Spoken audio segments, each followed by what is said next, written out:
लोग बना रहे हैं। तो आज हम हमारे घर के सामने ये ग्राउंड है और बास्केटबॉल है और क्रिकेट का ग्राउंड है। तो हम आपको ये हेलो गाइस, मेरा नाम इकबाल है, इसका नाम इरफान है और इसका नाम उमर है।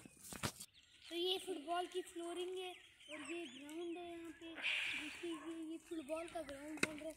यहाँ से देखें कैमरामैन वहाँ तक, और ये कैमरामैन है ना हमारा।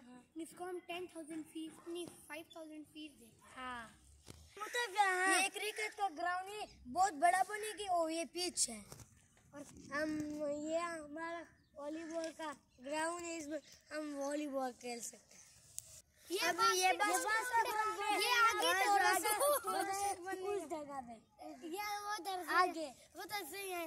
ये अभी सिर्फ बास्केटबॉल ग्राउंड है, ये थोड़ा आगे भी बनेगा, अभी पूरा नहीं बना। ये पता नहीं कहाँ तक बनेगा और इसके नेट्स भी लगेंगे।